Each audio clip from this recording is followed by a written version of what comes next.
एक शेर, एक लोमड़ी और एक जो था रीछ था। ज़बरदस्त स्टोरी है, मोरल स्टोरी है। हमें बड़ी मोटिवेशनल स्टोरी अगर आप देखेंगे तो एक दिन ना शेर ने कहा लोमड़ी को और जो था रीछ को कि आओ ना हम शिकार करते हैं। तो जब शिकार करने गए तो शेर ने एक खरगोश, एक हिरन और एक जो थी ना बैल गाय, उसका शिकार किया। तो शिकार करके जब वापस आने लगा ना तो जो था ना रीछ, वो ना बड़ा डगमगा के और बड़ा ना इतरा के चल रहा था कि शेर भी हमें साथ ले गया, अभी हम भी कोई बड़ी टॉप चीज़ हैं। तो ना शेर को शक बढ़ गया, बल्कि उसको पता लग गया कि ये ना रीछ अपने आप को ना कुछ समझ रहा है। तो शेर ने क्या किया, शेर ने जब खाना खाने लगा तो कहा क्या रीछ क्या करना चाहिए खाने का। शेर ने कहा जी, रीछ ने कहा बराबर तकसीम होगी। शेर ने कहा अच्छा। तो शेर ने कहा जी कैसे।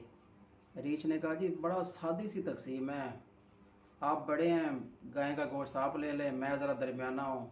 हिरन ज़रा महंगा और अच्छा गोश्त होता है, हिरन ज़रा मैं ले लेता हूँ। और खरगोश जो है, लोमड़ी छोटी है उसको खरगोश दे देते हैं, वो छोटी है। शेर ने कहा अच्छा। शेर ने पंजा मार के ना रीछ को मार दिया। लोमड़ी देख रही थी सारा माजरा, लोमड़ी ज़रा सियानी थी। शेर ने कहा हाँ भी लोमड़ी तू बता क्या तकसीम करनी चाहिए। लोमड़ी कहती कि शेर बादशाह सलामत, आप सुबह टाइम खरगोश खा लें, दोपहर को ज़रा आप नाश्ते में सुबह गोश्त खा लें, दोपहर को लंच में ज़रा आप जो है हिरन खा लें, शाम को आपको ज़रा ज़्यादा खाना खाना होता है तो आप बैल खा लिया करें, गायें। शेर ने कहा अच्छा, किसने तुझे ये तकसीम सिखाई है। लोमड़ी ने कहा रीछ की मौत ने। तो हमें भी इस तरह एक जो होता है ना मरने वाला, उससे हमें भी इबरत हासिल करनी चाहिए। तो एक बताते हैं कि हज़रत उमर फ़ारूक जो थे वो जब वो विसाल किया तो जब उसको दफनाने लगे तो हज़रत अबू दर गफ़ारी थे ना, वो जब हाथ से मिट्टी डालने लगे तो उन्होंने कहा कि रोने लग पड़े और कहा कि इतने बड़े बादशाह और इतने बड़े नेक और अल्लाह की इतनी बड़ी अजीम हस्ती जब इस दुनिया फ़ानी से जा सकती है ना, तो हमारा क्या है। ये दुनिया है ना, इसको हम राज़ी नहीं कर सकते। ये एक बैल की तरह है, इधर से राज़ी करेंगे तो इधर की तरह जिस तरह बैल चल पड़ते हैं, इधर से बैल को रोको तो इधर चल पड़ती हैं। एक रिश्तेदार को मनाएंगे तो दूसरा रिश्तेदार नाराज़ हो जाएगा, दूसरे को मनाएंगे तो पहला हो जाएगा। अगर हम जो है दोस्तों को मनाएंगे तो घर वाले नाराज़ हो जाएंगे, घर वाले मनाएंगे दोस्तों को नाराज़ हो जाएंगे। तो पूछा कि क्या करना चाहिए, तो जवाब आया कि बस तू सबको छोड़ और खुदा को राज़ी कर। तो खुदा को राज़ी कर, सारी दुनिया तुझ पर रहम करेगी और तुझसे मोहब्बत करने लग पड़ेगी। तो किसी को राज़ी ना कर, तू सिर्फ खुदा को राज़ी कर। तो ये बात है कि हम सिर्फ खुदा को राज़ी करें, तो बाकी किसी को राज़ी करने की कोई ज़रूरत नहीं है। सिर्फ अपने उस खुदा को राज़ी करें, सारे मामलात खुद ब खुद सीधे हो जाएंगे। तो जो थे गौसे पाक थे ना, अब्दुल कादिर जिलानी, गौसे पाक शेख अब्दुल कादिर जिलानी, उसके पास एक औरत आई और जैसी औरत आई तो किसी ने उसको कहा कि इसको औलाद नहीं है। वो भी अल्लाह का नेक बंदा था, खैर मुझे नाम नहीं आ रहा। तो शेख अब्दुल कादिर गौसे पाक ने फरमाया कि अच्छा औलाद नहीं है।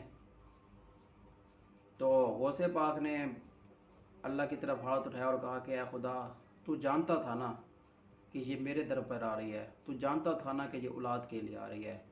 ठीक है मेरे मालिक, जब ये घर जाएगी तो कह देगी कि गौसे पाक के पास गई थी तो मुझे उधर से भी औलाद नहीं मिली, मैं मायूस होकर आई हूँ। तो अल्लाह ताला, हम तो कहते हैं कि कोई हमसे प्यार करता हो ना, अगर वो हमें थोड़ी सी रिक्वेस्ट करे ना, तो जो हमारे दिल के करीब हो तो हम उसकी बात मान लेते हैं। तो वो तो फिर भी खुदा है कि वो अपने प्यारों की बात नहीं मानेगा। तो जवाब आया कि गौसे पाक क्या चाहता है। तो गौसे पाक ने फरमाया कि मेरे दर पर आई है, कम से कम तो 7 इसको बेटे अता कर। तो अल्लाह पाक ने उसको 7 बेटे अता किए। तो एक और वाक़या सुनाते हैं कि एक शख्स गौसे पाक के पास गया, अब्दुल कादिर जिलानी के पास गया, गौसे पाक मुझे ना मेरे ख्वाब में रात मेरे वालिद साहब आए, अल्लाह को प्यारे हो गए, विसाल कर गए और वो कब्र के अज़ाब में थे। तो मेरे पास आए हैं और मुझसे कब्र में ना वो तकलीफ़ में थे। तो गौसे पाक दुआ फरमाया। गौसे पाक ने फरमाया कि क्या वो हमारी महफ़िल में बैठता था? वो कहते हैं ना कि जो अल्लाह की महफ़िल में बैठे वो भी अल्लाह वाला हो जाता है।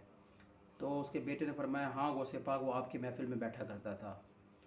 तो गौसे पाक ने आसमान की तरफ हाथ उठाया और कहा कि अल्लाह, तू कहता है ना कि जो दुनिया में तेरा ज़िक्र करता है तो आखिरत में उसका ज़िक्र करता है। तो अल्लाह वो मेरी महफ़िल में बैठता था तो उस पर रहम कर। तो अगले दिन वो शख्स आया गौसे पाक के पास और फरमाने लगा कि गौसे पाक, रात को मैंने अपने वाले साहब को देखा है और वो जो था जन्नत के लिबास में मुनव्वर है। सुभान अल्लाह, जन्नत के लिबास में मुनव्वर है। तो और मुझे फरमा रहे हैं कि गौसे पाक की जो महफ़िल है ना उसको हमेशा कायम रखना, उसकी महफ़िल ना छोड़ना। तो बड़ी आला हज़रत हस्ती गुज़री हैं गौसे पाक, और हमें भी चाहिए कि उनके नक्शे कदम पर चलें।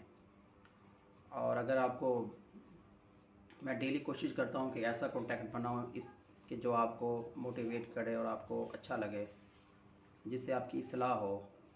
तो अगर आपको मेरी वीडियो पसंद आ रही है, अच्छी लगी है, तो लाइक तो बनता है ना। वीडियो को भी लाइक कर देना, चैनल को भी सब्सक्राइब कर देना। उससे हमें मोटिवेशनल होती है, एक हौसला होता है कि नहीं यार लोग हमें देख रहे हैं, हम फिर अच्छी सी अच्छी और मालूमात आप लोगों तक शेयर करेंगे सिर्फ़ आपकी एक लाइक से। तो एक लाइक से आपको तो कुछ, कौन सा तो पैसे लग रहे हैं, आपको तो कुछ नहीं जा रहा। हमें ज़रा मोटिवेट हो जाएगा, हौसला अफजाई होती है। ये समझो आपका सदका जारी है। लाइक कर दें और चैनल को सब्सक्राइब कर दें। मिलते हैं नेक्स्ट वीडियो में, तब तक दुआ में याद रखिएगा, अपना ख्याल रखिएगा। अल्लाह हाफिज़।